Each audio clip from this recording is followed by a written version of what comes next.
আইয়ুহাল্লাযীনা আমানু তুবু ইলাল্লাহি তাওবাতান নাসুহা ইয়া আইয়ুহাল্লাযীনা আমানু তুবু ইলাল্লাহি তাওবাতান নাসুহা।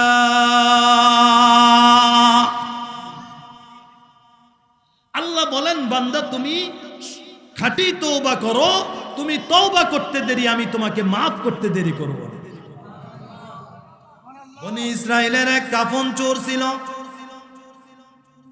সারা জিন্দেগি কাফন চুরি করছে। শেষ সময়ে সে এবার সন্তানদেরকে ডাক দিয়েছে, এই সন্তানেরা, আমার ইন্তেকালের পরে আমার লাশটাকে তোমরা দাফন করবা না, আমার ইন্তেকালের পরে আমার লাশটাকে জ্বালাইয়া ছাই করে ফেলবা, রাগ করে ফেলবা। এই ছাইগুলাকে দুইটা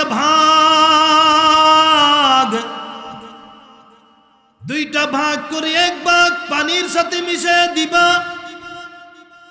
আরেকটা ভাগ বাতাসের সাথে উড়ায় দিবা। সন্তানেরা তাই করেছে। আল্লাহ তাআলা এবার বাতাসকে ডাক দিয়া বলে, এই তোর ভিতরে একটা লুকাইছে, বাহির কর। পানিকে ডাক দিয়া বলে, এই পানি তোর ভিতরে একটা ঢুকছে, বাহির কর। বান্দা আল্লাহর সামনে হাজির। আল্লাহ ডাক দিয়া বলে, এমনটা কেন করেছস? কি কারণে এমন করেছিস বল। বান্দা ডাক দিয়া বলবে, আল্লাহ আমি বড় গুনাহগার, আমার গুনার অভাব নাই, আপনি জানেন। আমি আপনার জাহান্নামের ভয়, জাহান্নামে আমি জ্বলতে পারবো না, এই জন্য সন্তানদেরকে বলছি এই কাজ করতে। আল্লাহ তাআলা ফেরেশতাদেরকে ডাক দিয়া বলবেন, এই ফেরেশতারা, আমার এই নাফরমান বান্দা শেষ মুহূর্তে এসে আমাকে ভয় করেছে, জাহান্নামের আগুনের ভয় বান্দা এই কাজ করেছে, তার এই ভয় আর তার এই কাজ আমি রবের পছন্দের, আমি আল্লাহর পছন্দ হয়ে গেছে। এই ফেরেশতারা, যা যা যা এই বান্দাকে জান্নাত দিয়া দে।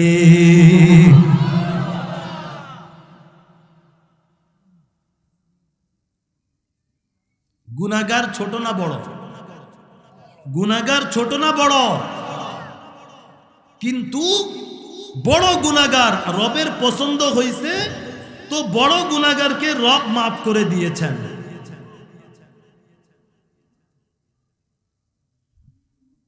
বনি ইসরায়েলের এক মহিলা, বেশ্যা নারী, পতিতা নারী, মরুভূমি দিয়া যাইতেছে, মরুভূমি দিয়া সফর করতেছে।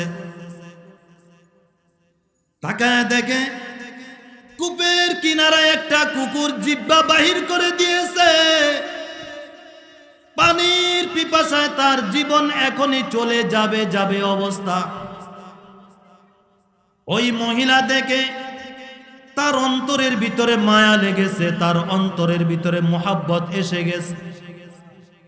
মহিলা এবার নিজের পায়ের ভিতরে একটা চামড়ার মোজা ছিল, মোজাটা খোলে, নিজের মাথার ভিতরে একটা ওড়না ছিল, ওড়নাটাকে ছিঁড়ে রশি বানাইয়া এবার মোজার সাথে বেঁধে এবার কূপ থেকে পানি উঠাইছে। পানি উঠাইয়া কুকুরকে পান করাইছে। কুকুর বেঁচে গেছে। আল্লাহ তাআলার কাছে কাজটা বড় পছন্দের হয়েছে। আল্লাহ গায়বী আওয়াজের ভিতরে জানায় দিয়েছেন, তোমার এই কাজটাকে আমি রবের পছন্দের, যাও যাও, তোমার জীবনের সব গুনাহ মাফ করে তোমাকে জান্নাত দিয়া দিলাম। গুনাহগার ছোট না বড়? আরে বলেন না, বড় না ছোট? কিন্তু এমন একটা কাজ করছে, রবের পছন্দ হয়েছে, তো রব বড় গুনাহগারকেও মাফ করে দিয়েছেন।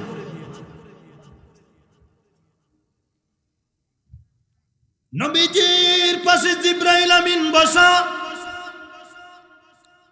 জিবরাইল আমিন নবীজিকে ডাক দিয়ে বলে, ওগো সরকার, এই যে দেখেন আপনার সামনে দিয়ে আবু যর যাইতেছে। নবীজি বলেন, জিবরাইল তুমি কি আবু যরকে চিনো নাকি? জিবরাইল আমিন ডাক দিয়ে বলে, ওগো সরকার, আমি শুধু আবু যরকে চিনি ব্যাপারটা এমন না। আসমানের যত ফেরেশতা আছে সব ফেরেশতারা আবু যরকে চিনে।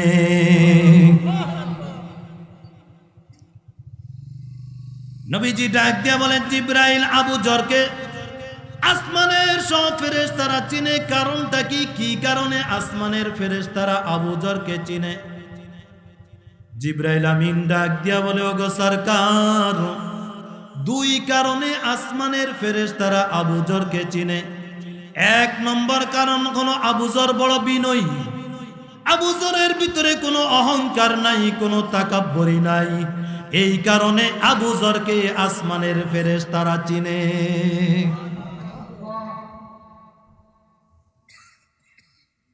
নবীজি ডাক দিয়া বলেন, জিবরাইল দ্বিতীয় কারণ বলেন, দ্বিতীয় কারণ হলো আবু যর বেশি বেশি সূরা ইখলাসের তেলাওয়াত করেন। আর সূরা ইখলাসের তেলাওয়াত করার কারণে আসমানের ফেরেশতারা আবু যরকে চিনে। চিনেননি সূরা ইখলাস কারে কয়? চিনেন? আল্লাহু আকবার। أعوذ بالله من الشيطان الرجيم. بسم الله الرحمن الرحيم. قل هو الله أحد الله الصمد لم يلد ولم يولد ولم يكن له كفوا أحد. যদি কোনো ব্যক্তি একবার পড়ে, কয়বার? সবাই বলেন না, কয়বার? একবার যদি পড়ে, নবীজি বলেন 10 পারা কুরআনে কারীম তেলাওয়াত করার সওয়াব আল্লাহ তাআলা তার আমলনামায় দিয়ে দেন। আর যদি কোনো ব্যক্তি 2 বার পড়ে, আল্লাহ তাআলা তার আমলনামায় 20 রাকাত কুরআনে কারীম তেলাওয়াতের সওয়াব দিয়ে দেন। সুবহানাল্লাহর ভিতরে ভাইরাস ঢুকছে তো জোরে বলেন না কেন? আরো জোরে বলেন না। আর যদি কোনো ব্যক্তি 3 বার সূরা ইখলাস তেলাওয়াত করে, নবীজি বলেন 1 খতম কুরআনে কারীম তেলাওয়াতের সওয়াব আল্লাহ তাআলা বান্দার আমলনামায় দিয়ে দেন।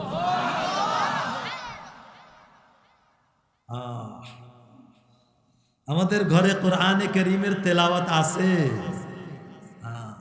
তেলাওয়াত গেছে, ঘরে ঢুকছে টিভি, কোরআন বাহির হয়েছে।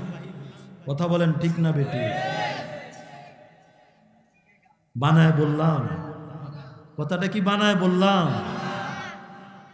আপনাদের খারাপ লাগতেছে? আপনারা বিরক্ত হইতেছেন? আর কিছু সময় চলবে? আপনারা যদি আমাকে বসায় রেখা আপনারা চুপ করে বসে থাকেন, আমি কিন্তু বয়ান করতে পারবো। আমার সাথে সাথে আপনারাও কিছু বলতে হবে। রাজি আছেন তো? ওই যে এক বক্তা বলছে না যে আমার মাহফিলে আসা যাবে, যাওয়া যাবে না। আমার মাহফিলে আসা যাবে, কিন্তু চুপ করে বসে থাকা যাবে না। রাজি আছেন তো? তো আমলটা অনেক ছোট, কিন্তু পাওয়ার অনেক বেশি। আপনি গুনাহ করছেন, কোনো সমস্যা নেই। সমস্যা কোথায়? গুনাহ করার পরে বান্দা যখন তওবা না করে তখন হলো সমস্যা। গুনাহ করার পরে তওবা করতে হবে। আপনার গুনাহ সমুদ্রের ফেনা বরাবর হয়ে গেছে, কোনো সমস্যা নেই, কিন্তু আপনাকে সাথে সাথে তওবা করতে হবে। নবীজি বলেন, বান্দা তওবা করে, তোর চোখের পানি নাকের ডগায় আসতে দেরি, আমি রব তোকে মাফ করতে দেরি করব না। আল্লাহ বলেন, ইয়া আইয়ুহাল্লাযীনা আমানু তুবু ইলাল্লাহি তাওবাতান নাসুহা। ইয়া আইয়ুহাল্লাযীনা আমানু তুবু ইলাল্লাহি তাওবাতান নাসুহা।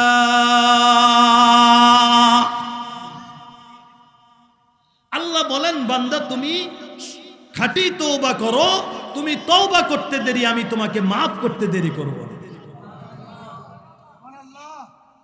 বনি ইসরাইলের এক আল্লাহর বান্দা এত বড় গুনাহগার, জীবনে এমন কোন গুনাহ নাই করে নাই। যত রকমের গুনাহ আছে, চুরি, ডাকাতি, হাইজেকারি, মানুষের যত রকমের ক্ষতি, জিনাকার, যত রকমের গুনাহ আছে সব করছে। এলাকার মানুষ অতিষ্ঠ হয়ে গেছে। এবার সবাই সিদ্ধান্ত নিয়ে তাকে এলাকার থেকে বাহির করে জঙ্গলে পাঠায় দিছে। কিছুদিন যাওয়ার পরে খানা পানি যা নিছে সব শেষ। এখন খাবে, খানাও নাই, পানিও নাই, মৃত্যুর শয্যায়। ডানে দেখে কেউ নাই, বামে দেখে কেউ নাই। শেষ মুহূর্তে এসে রবের কাছে দোয়া করে, শেষ মুহূর্তে এসে রবের কাছে তওবা করতেছে, আল্লাহ আমার মা আমাকে ছেড়ে দিয়েছে, আমার সন্তান আমাকে ছেড়ে দিয়েছে, আমার স্ত্রী আমাকে ছেড়ে দিয়েছে, আত্মীয় স্বজন সব আমাকে ছেড়ে দিয়েছে। রব আল্লাহ, আপনি তো আমাকে বানিয়েছেন, শেষ মুহূর্তে আপনি আমার রব, আপনি যদি আমাকে না দেখেন, আপনি যদি আমাকে মাফ না করেন, আমি কার কাছে যাব? শেষ মুহূর্তে বান্দা দোয়া করছে, আর দোয়া করার পরেই বান্দার ইন্তেকাল হয়ে গেছে। ওই জমানার পয়গম্বর ছিলেন মুসা আলাইহিস সালাম। পয়গম্বর মুসা আলাইহিস সালামকে আল্লাহ তাআলা গায়বী ভাবে জানায় দিলেন, এই মুসা, আমার এক নেক বান্দা মৃত্যুবরণ করে জঙ্গলের ভিতরে পড়ে আছে, তার দাফন কাফনের ব্যবস্থা কর।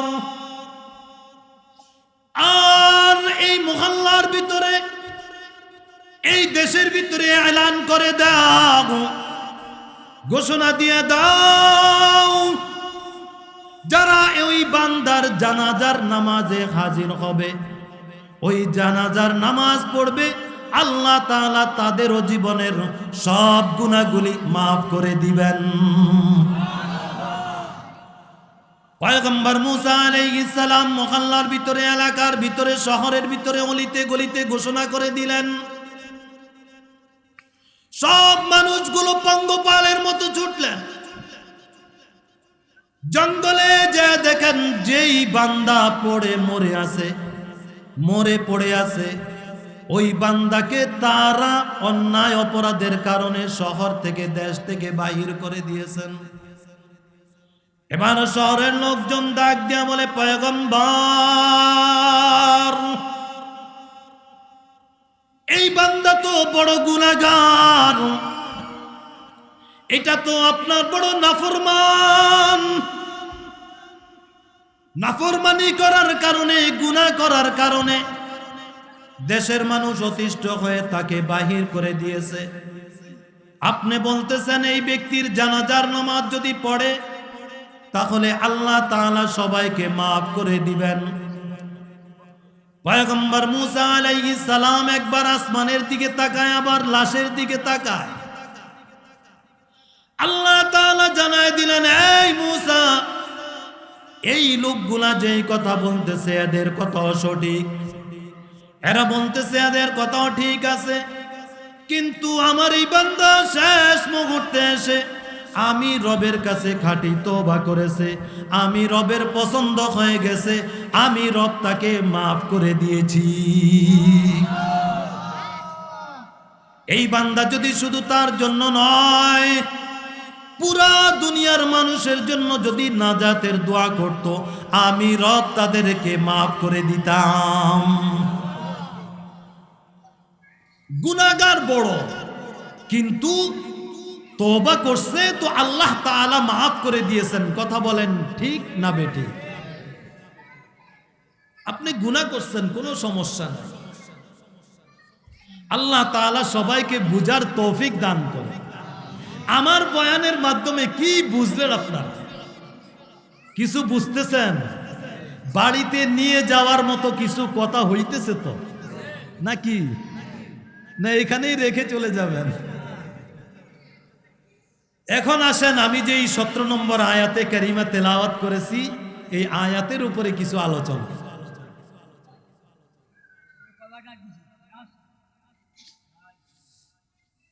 এই আয়াতের উপরে আমি কিছু আলোচনা করেই আমি আমার সমাপ্তি টানব। আল্লাহ তাআলা বলেন, ইয়া আইয়ুহাল্লাযীনা আমানুত্তাকুল্লাহ, ইয়া আইয়ুহাল্লাযীনা আমানুত্তাকুল্লাহা ওয়াল তানজুর নাফসুম মা কদ্দামাত লিগাদিন ওয়াত্তাকুল্লাহ ইন্নাল্লাহা খাবীরুম বিমা তা'মালুন। একজন বলছে মাত্র, বাকি সব চুপ করে রয়েছে। জোরে বলেন না আল্লাহু আকবার। আবার পড়ি, দেখি কয়জনে বলেন। ইয়া আইয়ুহাল্লাযীনা আমানুত্তাকুল্লাহা ওয়াল তানজুর নাফসুম মা কদ্দামাত লিগাদিন ওয়াত্তাকুল্লাহ ইন্নাল্লাহা খাবীরুম বিমা তা'মালুন।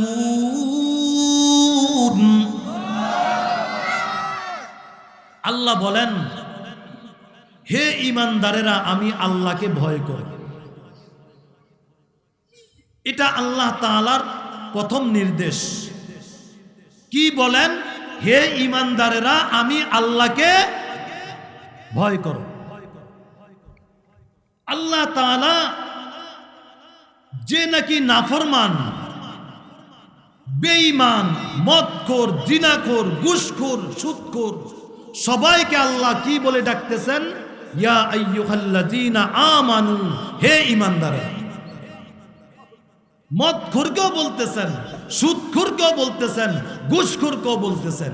কারণ আমাদের নবীর আগের যত উম্মত ছিল, যত নবী ছিল, ওই নবীর উম্মতদেরকে আল্লাহ ডাক দিতেন। কি বলে ডাকতেন জানেন? আল্লাহ ডাকতেন, ইয়া আইয়ুহাল মাসাকিন, হে মিসকিনের দল, হে ফকিরের দল। মিসকিন আর ফকির বলে ডাকতেন। আমাদেরকে কেন আল্লাহ এইভাবে ডাকতেছেন? আমাদের নবীজি দোয়া করছেন, বলেন, আল্লাহ আমার উম্মতকে আপনি ফকির আর মিসকিন বলে ডাকবেন, এটা আমার কাছে সহ্য হবে না। আল্লাহ তাআলা নবীজির দোয়াকে কবুল করছেন, তো আল্লাহ তাআলা আমাদেরকে ইয়া আইয়ুহাল্লাযীনা আমানু বলে ডাকতেছেন।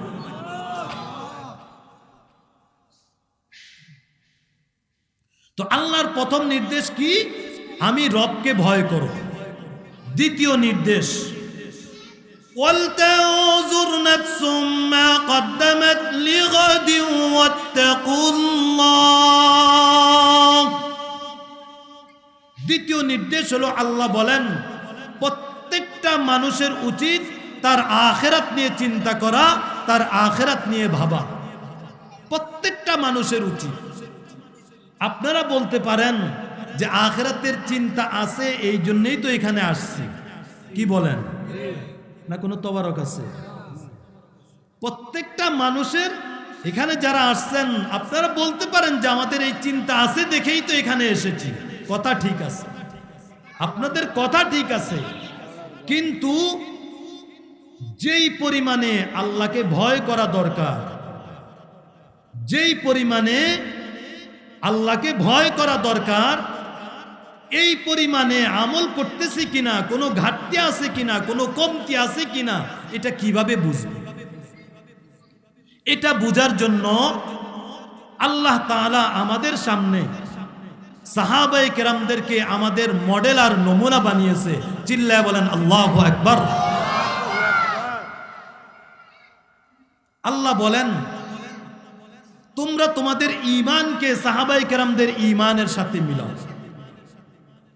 তোমরা তোমাদের আমলকে সাহাবায়ে কেরামদের আমলের সাথে মিলাও। যদি মিলে যায় ওই আমল ঠিক আছে, আর যদি না মিলে বেজাল আছে, ঠিক করে নাও। কার কথা? কার কথা? আল্লাহ তাআলা কুরআনে কারীমের সূরা বাকারার এই আয়াতের ভিতরে আল্লাহ তাআলা বলেন,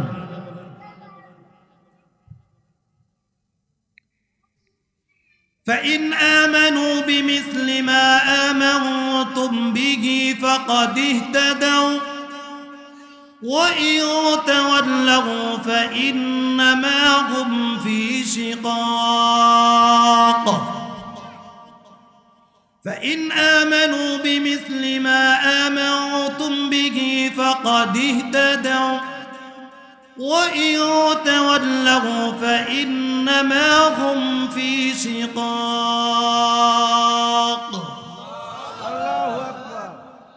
আল্লাহ বলেন, তোমরা তোমাদের ঈমানকে সাহাবায়ে কেরামদের ঈমানের সাথে মিলাও।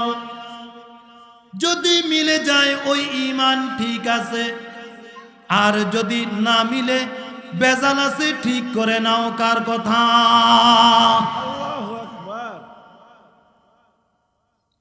আল্লাহ তাআলা আমাদের ঈমানকে সাহাবায়ে কেরামদের ঈমানের সাথে মিলাইতে কেন বললেন? কি কারণে বললেন? আপনাদের মনোযোগ আছে তো? বুঝতেছেন আমার কথা? আপনাদের কষ্ট হইতেছে? বাবাজি, আপনাদের কষ্ট হইতেছে? আল্লাহ তাআলা আমাদের ঈমানকে সাহাবায়ে কেরামদের ঈমানের সাথে মিলাইতে কেন বললেন? আল্লাহ তাআলা বলেন, আমি তাদের ঈমানের পরীক্ষা নিয়েছি, তাদের আমলের পরীক্ষা নিয়েছি।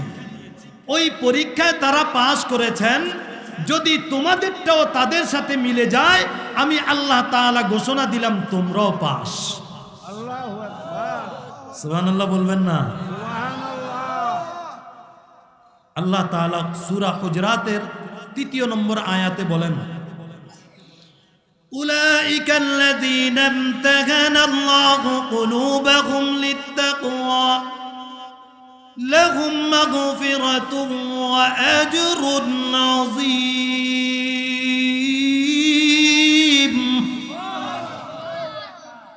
উলাইকা আল্লাযীনা ইমতাহানা আল্লাহু কুলুবাহুম লিত্তাকওয়া লাহুম মাগফিরাতুন ওয়া আজরুন আযীম।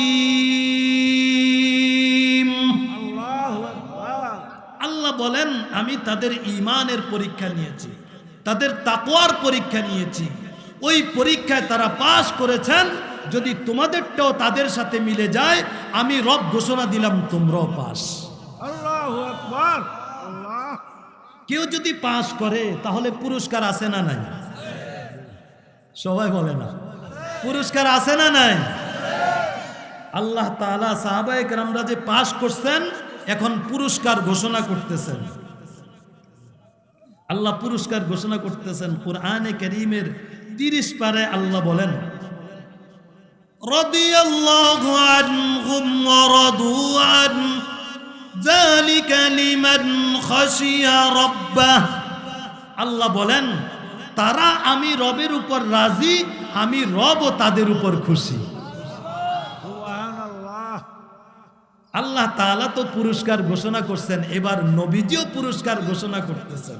নবীজি বলেন, আমার তেলাওয়াতকৃত হাদিসের ভিতরে নবীজি বলেন, আসহাবি কান নুজুম বিআইহিম ইকতাদাইতুম ইহতাদাইতুম। নবীজি বলেন, আমার প্রত্যেকটা সাহাবী আসমানের নক্ষত্রের মতো, যেই কাউকে ধরবা হেদায়েত পেয়ে যাবে। আল্লাহু আকবার। আল্লাহু আকবার। যেই একজনকে, যেই কোনো একজনকে অনুসরণ করবা তো হেদায়েত পেয়ে যাবে। আচ্ছা বাবাজি, সাহাবায়ে কেরাম এমন কি আমল করেছেন যে আল্লাহ তাআলা তাদের উপর খুশি হয়ে গেছেন? এমন কি কাজ করছেন যে আল্লাহ তাআলা তাদের উপর রাজি হয়ে গেছেন? চলেন আমরা তাদের জীবনী থেকে দেখে আসি, তাদের জীবনী কিছুটা আমরা শুনে আসি। আচ্ছা আব্বাজি, জানা থাকলে বলেন তো, দুনিয়ার ভিতরে যেই সাহাবায়ে কেরাম জান্নাতের সার্টিফিকেট পেয়েছেন, জান্নাতের সুসংবাদ পেয়েছেন, ওই সাহাবায়ে কেরামদের ভিতরে সর্বপ্রথম যিনি সুসংবাদ পেয়েছেন, জানা থাকলে বলেন তো ওই সাহাবীর নাম কি? হযরতে সবাই বলেন না, আবু বকর। আরো জোরে বলেন না, হযরতে আবু বকর। কি নাম? আবু বকর। এই যুগের যুবকেরা দুই একজন সাহাবীর নাম বললে বলতে পারবে না, কিন্তু দুই একজন কেন, 2-4-10 জন নায়িকার কথা যদি বলি, কি বলেন, 2-4-10-20টা বাংলাদেশের কোন, যদি ইন্ডিয়ার কই আরো বেশি করতে পারবো। কথা বলেন ঠিক কিনা? আর যদি ম্যাডাম মহিলাদেরকে যদি জিজ্ঞাসা করি, এরা তো সিরিয়ালে ডাইরেক্ট। কথা বলেন ঠিক কিনা? আম্মাজানরা মনে হয় রাগ করতে আছে, কি বলেন? আহা, কিন্তু দুই একজন সাহাবীর নাম বললে বলতে পারে না। কোথায় আমরা চলে গেছি, আমাদের সমাজ কোথায় চলে গেছে? তো সর্বপ্রথম যিনি জান্নাতের সার্টিফিকেট পেয়েছেন, ওই সাহাবীর নাম কি বাবাজি? সবাই বলেন তো, হযরতে আবু বকর। দ্বিতীয় নম্বর যিনি দুনিয়াতে জান্নাতের সার্টিফিকেট পেয়েছেন, সুসংবাদ পেয়েছেন, ওই সাহাবীর নাম কি? কি নাম? হযরত ওমর। চলেন এই দুইজনের জীবনী থেকে আমরা কিছু শুনে আসি। হযরতে আবু বকর রাদিয়াল্লাহু তাআলা আনহুর খেলাফতের একটা সিস্টেম ছিল। দরবারে বিধবা ও অসহায় এতিমদের লিস্ট করা ছিল, লিস্ট। কারণ হলো, যদি কেউ স্বেচ্ছায় খেদমত করতে চাইতো, লিস্টের ঠিকানা ধরে বিধবার বাড়িতে চলে যেতেন। সুবহানাল্লাহ নাই না? আগামীকালকে ফজরের পরে করবেন। কি বুঝলাম না কিছু, আপনাদের কি অবস্থা? এখন আপনারা কি ঘুমাইতে আছেন? সজাগ আছেন তো? আরে সুবহানাল্লাহ একবারে ডাইরেক্ট নিয়ে হাতে নিয়ে বসে থাকবেন, সুযোগ আসলেই মাইরা দিবেন। কথা বলেন ঠিক কি না? হযরতে আবু বকরের খেলাফতের সিস্টেম ছিল, দরবারে বিধবা অসহায় এতিমদের লিস্ট করা ছিল। কারণ হলো, যদি কেউ স্বেচ্ছায় খেদমত করতে চাইতো, বিধবার বাড়িতে ওই লিস্টের ঠিকানা ধরে চলে যেতেন। কারণ পয়গম্বর আরবি সাল্লাল্লাহু আলাইহি ওয়াসাল্লাম বলেছেন, যদি কোনো ব্যক্তি বিধবা অসহায় এতিমের খেদমত করে, দায়িত্ব নেয়, নবীজি বলেন, ওই ব্যক্তি আমার সাথে আমার পাশে জান্নাতে থাকবেন।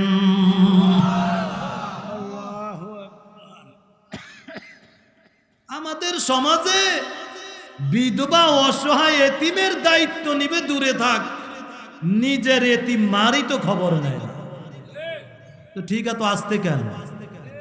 জোরে বলেন না, ঠিক না বেটি? নিজের মারই তো খবর নেয় না। এটা বড় জালেম, এটা বড় জালেম সন্তান। অথচ আল্লাহ তাআলা কুরআনে কারীমের ভিতরে কি বলেন?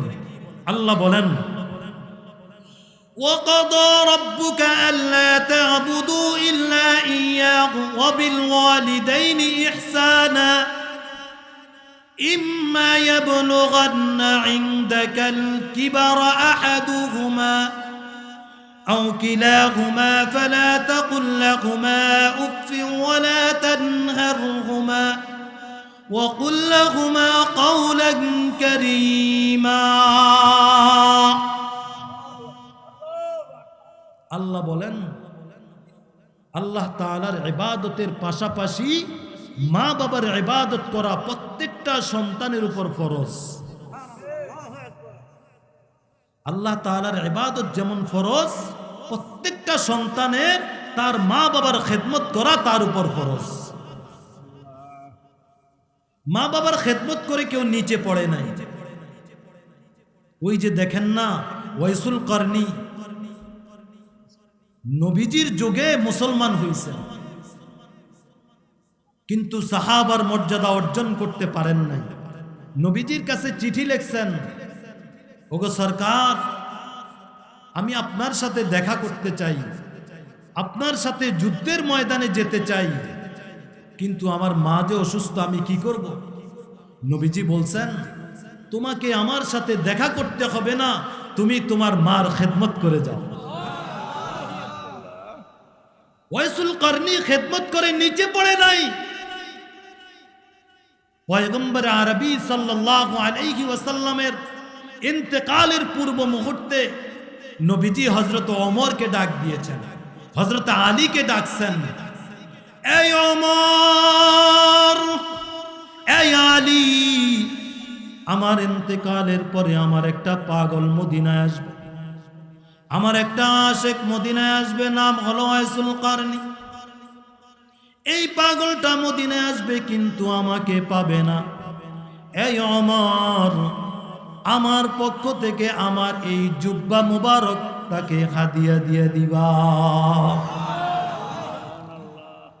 নবীজির জুব্বা মুবারক হাদিয়া পাওয়া এটা তো একটা মামুলি ব্যাপার, কি বলেন? এটা মামুলি ব্যাপার। আল্লাহু আকবার, এটা নবীজির জুব্বা, কত দামি। নবীজির কাছে এক সায়েল আসছে, এক ভিক্ষুক আসছে, আমাকে কিছু দেন। নবীজি কি করলেন? নিজের জুব্বা মুবারক দিয়ে দিয়েছে। এই জুব্বা সায়েল নিয়ে বাজারে গেছে, বাজারে যায় ঘোষণা দিছে, নবীজির জুব্বা মুবারক আমি বিক্রি করব। ঘোষণা দেওয়ার সাথে সাথে এই আওয়াজটা একজন জন্ম অন্ধের কানের ভিতরে গেছে। জন্ম অন্ধ, তার একজন লোক ছিল, তার রাহবার ছিল জন্ম অন্ধ। ওই রাহবারকে বাজারে পাঠায় দিছেন, তার খাদেমকে বাজারে পাঠায় দিছেন, যাও যত দিরহামের বিনিময় হোক নবীজির জুব্বা মুবারক খরিদ করে নিয়ে আসো। নবীজির জুব্বা মুবারক বাজার থেকে খরিদ করে নিয়ে এসেছেন। জন্ম অন্ধ নবীজির জুব্বা মুবারক নিজের হাতের ভিতরে নিয়ে এবার নিজের অন্ধ চোখের ভিতরে লাগায় দিছেন। লাগানোর সাথে সাথে জন্ম অন্ধ সাথে সাথে চক্ষুওয়ালা হয়ে গেছেন। এটা নবীজির জুব্বা মুবারক, দাম আছে না নাই? আল্লাহ। হযরত ওমরকে ডাক দিয়ে বলে, ওমর, এই ওমর, তোমার হকে ওয়াইসুল করনি থেকে দোয়া লইবা। আল্লাহু আকবার। হযরত ওমরকে বলতেছে, ওমর, তোমার হকে ওয়াইসুল করনি থেকে দোয়া লইবা। নবীজি ওমরকে বলতেছেন ওয়াইসুল করনি থেকে দোয়া লইবার জন্য, অথচ ওমর তো ওমর। যে ওমরের ব্যাপারে নবীজি বলেন, লাউকানা বাদি নবিয়্যুন লাকানা ওমর, আমার পরে যদি আল্লাহ এই জমিনে কোনো নবী পাঠাইতেন, তিনি হতেন আমার সাহাবী ওমর। হযরত ওমরের সিদ্ধান্ত আল্লাহর কাছে বড় পছন্দের। হযরত ওমরের কথা মতে আল্লাহ তাআলা কোরআনে কারীমের 18 জায়গায় আয়াত অবতীর্ণ করেছেন। মার খেদমত করে ওয়াইসুল করনি নিচে পড়ে নাই। ওই যে দেখেন না বাইজিদ বুস্তামি, মার খেদমত করেছেন, তো আল্লাহ তাআলা যুগ শ্রেষ্ঠ বুজুর্গ বানায় দিয়েছেন। আল্লাহু আকবার। বাইজিদ বুস্তামি শিশু বালক, গভীর রজনীতে ঠান্ডার দিনে মা পানি চেয়েছেন। মা যখন পানি চাইছেন, তো বাইজিদ বুস্তামি ঘর থেকে অনেক দূরে পানি এনে দেখেন মা ঘুমায় গেছেন। ছোট্ট শিশু বালক ঠান্ডার ভিতরে পানি নিয়ে মার সামনে দাঁড়ায় রয়েছেন। মার কখন ঘুম ভাঙ্গে আর মা পানি পান করবেন এই আশায় দাঁড়ায় রয়েছেন। দাঁড়ায় থাকতে থাকতে ফজরের আজান হয়ে গেছে। এখন মা উঠে দেখেন বাইজিদ বুস্তামি পানি নিয়ে মার জন্য অপেক্ষা করতেছেন। মার সিদ্ধান্ত, মার এই জিনিসটা বড় পছন্দ হয়ে গেছেন। আল্লাহ তাআলার কাছে দোয়া করছেন, আল্লাহ তাআলা যুগ শ্রেষ্ঠ বুজুর্গ বাইজিদকে বানায় দিছেন। কাদের কাদের আব্বা আম্মা আছে একটু হাত তোলেন তো। কাদের কাদের মা আছে অথবা বাবা আছে? দুইজনের একজন থাকলেই চলবে, হাত তোলেন।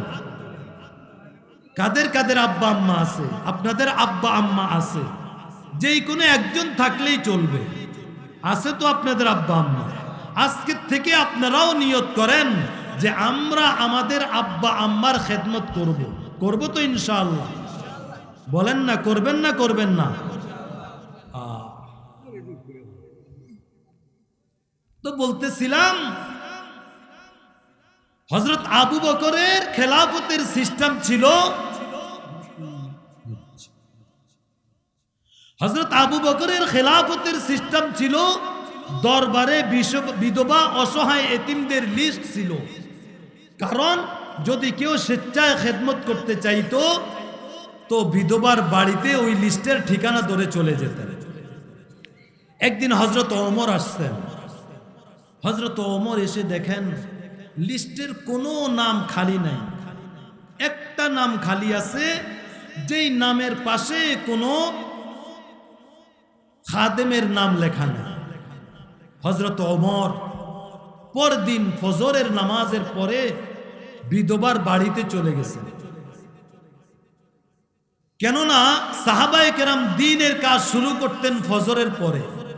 রাসূল আকরাম সাল্লাল্লাহু আলাইহি ওয়াসাল্লাম বলেন, যদি কোনো ব্যক্তি ফজরের নামাজের পরে দ্বীনের কাজ শুরু করে আল্লাহ তাআলা তার কাজের ভিতরে বরকত দান করে। সাহাবায়ে কেরামদের আদত ছিল ফজরের পরে দ্বীনের কাজ শুরু করতে। তো হযরত ওমর পরদিন ফজরের নামাজের পরে আসছেন, এসে ওই লিস্টের ঠিকানা ধরে বিধবার বাড়িতে চলে গেছে। বিধবার বাড়িতে গিয়ে বিধবাকে সালাম দিছেন। সালাম দেওয়ার পরে ওই মহিলা ভিতর থেকে বলতেছেন, কে তুমি? বলে আমি হলাম ওমর। বলে কোন ওমর? বলে ওমর ইবনুল খাত্তাব। বলেন আল্লাহু আকবার। কেন আসছো? হযরত ওমর বলেন, আমি আপনার খেদমত করার জন্য আসছি।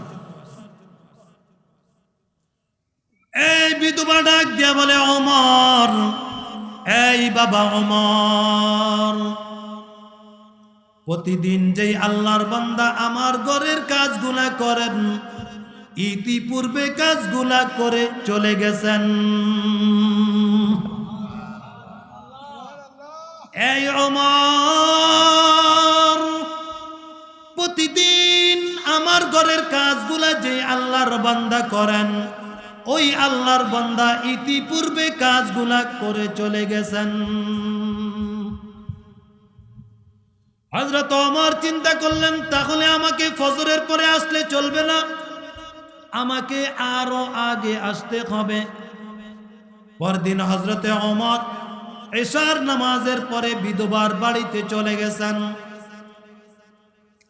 বিধবার বাড়িতে যা সালাম দেন, ভিতর থেকে মহিলা সালামের জবাব নিয়ে বলেন, কে তুমি? বলে আমি হলাম ওমর ইবনুল খাত্তাব। কেন এসেছো? বলে আপনার যত কাজ আছে কাজগুলা করার জন্য আমি এসেছি। বিধবা ডাক দিয়ে বলে, ওমর, এই ওমর, প্রতিদিন যেই আল্লাহর বান্দা আমার ঘরের কাজগুলা করেন ইতিপূর্বে কাজগুলা করে চলে গেছেন। সুবহানাল্লাহ বলবেন না? হযরত ওমর চিন্তা করলেন, তাহলে আসার পরে আসলে চলবে না, আমাকে আরো আগে আসতে হবে। পরদিন হযরতে ওমর তাহাজ্জুদ নামাজের সময় হযরতে ওমর চলে গেছেন।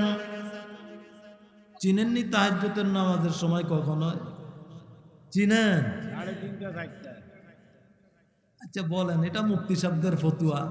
3টা 4টা 5টা যে যা পারেন বলেন, এটা মুফতি সাহেবরা ফতুয়া দিবে। কিন্তু আমার কাছে একটা ডিজিটাল তাহাজ্জুদের সময় আছে, শুনবেন? শুনবেন? এই যুগের যুবকরা ইউটিউব আর ফেসবুক বন্ধ করে যখন ঘুমাইতে যায় তখন হলো তাহাজ্জুদের সময়। কথা বলেন ঠিক কিনা? এতে করে রাত্রেবেলায় যারা চুরি করে এরা বড় বিপদে আছে। যেই ঘরের কাছে যায় জানালার চিপা দিয়া তাকায় দেখে কোনো না কোনো আল্লাহর বান্দা মুনাজাত ধরে আসমানের দিকে শুয়ে রয়েছে। আরেকজনের কাছে সুবহানাল্লাহ। বুঝেন নাই, বুঝেন নাই? আল্লাহ, আহ এই যুবক, আহ এত দামি সময়, যে সময় রব আমাকে ডাকতেছেন, আলা মিন মুস্তাগফিরিন ফাআগফির লাহ, আলা মিন মুস্তারজিকিন ফাআরযুক লাহ। কে আসো, তোমার যত প্রয়োজন আছে আমার কাছে চাও, আমি তোমার প্রয়োজন মিটায় দিব। সুবহানাল্লাহ। ওই সময় তুমি ফেসবুক আর ইউটিউব চালাইতে আছো। কি করলা সারা জীবন? জীবন জৈবন সব শেষ।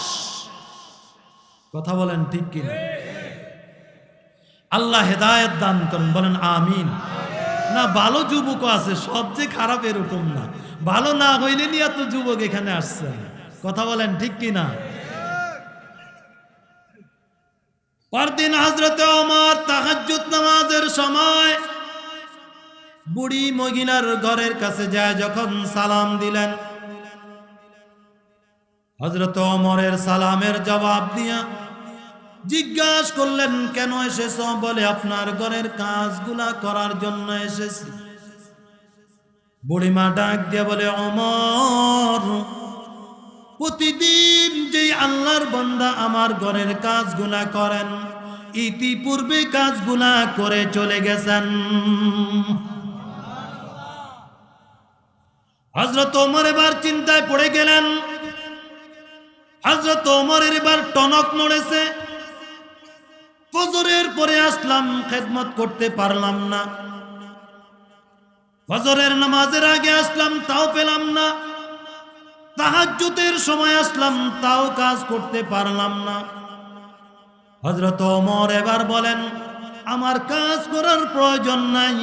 কে এই আল্লাহর বান্দা? আমার ওই বান্দাকে দেখতে হবে। পরদিন হযরত ওমর রাত্রে গভীর রজনীতে হযরত ওমর বুড়িমার ঘরের কাছে একটা ঝুপড়ির কাছে চুপ করে বসে আছেন।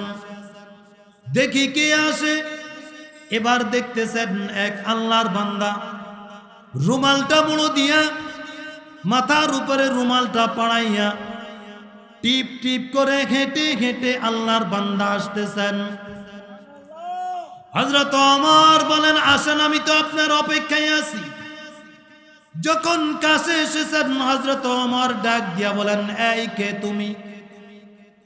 এই কথা বলার সাথে সাথে হযরত ওমর তার রুমালটা যখন টান দিলেন, টান দেওয়ার সাথে সাথে দেখেন তিনি আর কেউ না, তিনি হলেন হযরতে আবু বকর।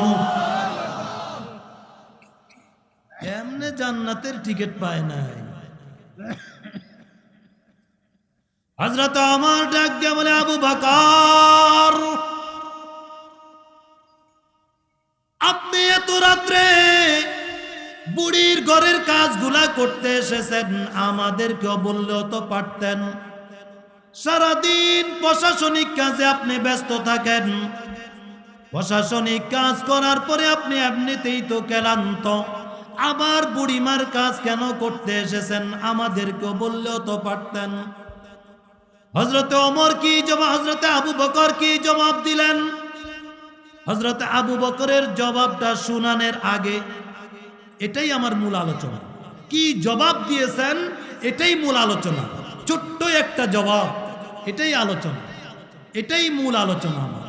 কি জবাব দিয়েছিলেন তার আগে আমরা জেনে নেই আবু বকর কত দামি মানুষ ছিলেন, কত দামি মানুষ ছিলেন আবু বকর। একদিন আম্মা জান আয়েশা রাদিয়াল্লাহু তাআলা আনহা নবীজি আম্মা জানের পায়ের ভিতরে ঢেলান দিয়া শুয়ে রইছেন। আম্মা জানা নবীজিকে জিজ্ঞাসা করলেন, ইয়া রাসূলুল্লাহ, ওগো সরকার, আপনার সাহাবীদের ভিতরে এমন কি কোন সাহাবী আছে যার আমল এই আসমানের নক্ষত্রের চাইতেও বেশি? নবীজি বলেন, হ্যাঁ আছে একজন। আম্মা জান বলেন, ওই একজন কে হবে? আমার জানা আছে, ওই একজন আমার বাবা আবু বকর ছাড়া আর কে হবে? যদি জানা থাকে তাহলে আবার জিজ্ঞাসা করছো কেন? এটা প্রত্যেকটা মেয়ে চায় যে তার স্বামীর জবান থেকে তার বাবা মার সুনাম শুনতে। প্রত্যেকটা মেয়েরে পছন্দ, কথা বলেন ঠিক না বেটি? এটাই হওয়া উচিত, এটাই তো হওয়া উচিত। একটা সন্তান হিসাবে তার বাবা মার সুনাম শোনা এটা তার পছন্দের, এটাই তো হওয়া উচিত, কথা বলেন ঠিক কিনা? কিন্তু পোড়া কপাল তো আমি আর আপনি। ওই মেয়েটাই যখন আমার আপনার বাবা মার বিরুদ্ধে কান পড়া দেয়, ওই মেয়েটার কথা শুনে আমি আর আপনি আমার বাবা মাকে খারাপ আচরণ করি, তাদের সাথে খারাপ ব্যবহার করি, কথা বলেন না কেন? তো নবীজি বললেন, যদি জানাই থাকে তাহলে জিজ্ঞাসা করছে কেন? বলে আপনার জবান থেকে শুনতে চাই। নবীজি বলেন, ওই সাহাবী আর কেউ না, তিনি হলেন আমার সাহাবী হযরতে ওমর। চিল্লা বলেন আল্লাহু আকবার। আম্মা জানের মনটা খারাপ হয়ে গেছে, চেহারার ভিতরে মলিনতা চলে আসছে। বাবার নাম বলে নাই যে। নবীজি বুঝতে পারছেন আয়েশার মনটা খারাপ হয়ে গেছে, এটা নবীজি বুঝছেন। এবার নবীজি বলেন, আয়েশা, তুমি মনে করেছিলে তোমার বাবার নাম বলবো? এই আয়েশা, শুনো শুনো, তোমার বাবার আমলের অবস্থা হলো পুরা উম্মতে মুহাম্মাদি সহ যত সাহাবায়ে কেরাম আছে, সব সাহাবীদের আমল যদি এক পালায় রাখা হয়, তোমার বাবা আবু বকরের আমল যদি আরেক পালায় রাখা হয়, তোমার বাবার আমলের পালা ভারী হয়ে যাবে। একদিন হযরত ওমর আসছে। হযরত ওমর এসে হযরত আবু বকরকে বলতেছেন, আবু বকর, আমার সারা জীবনের আমল আমি আপনাকে দিয়ে দিলাম। কি বলে? আমি আমার সারা জীবনের যত আমল আছে সব আপনাকে দিয়ে দিলাম। হযরত আবু বকর কয়, ব্যাপার কি? হযরত আবু বকর বলেন, ব্যাপার কি? যে ওমর সারা জীবন আমার সাথে আমলের ব্যাপারে পালা দেয়, এই আবু বকর, এই ওমর পুরা আমল আমাকে দিয়ে দিবে। তো হযরত আবু বকর বলেন, ওমর, বুঝলাম তোমার জীবনের সব আমল আমাকে দিয়ে দিবা, আমাকে কি দিতে হবে একটু বলো তো? আমার কি কিছু দিতে হবে নাকি? আমাকে কি কিছু দিতে হবে নাকি? হযরতে ওমর বলেন, আবু বকর, আপনাকে বেশি কিছু দিতে হবে না। ওই যে নবীজির সাথে গারে সওরের ভিতরে 3 দিন অবস্থান করতেছিলেন, ওই 3 দিনের আমল আমাকে দিয়ে দিবেন, আর আমি আমার জীবনের সব আমল আপনাকে দিয়ে দিব। চলে আসছেন? ঠিক আছে, আমিও শেষ করে দিচ্ছি।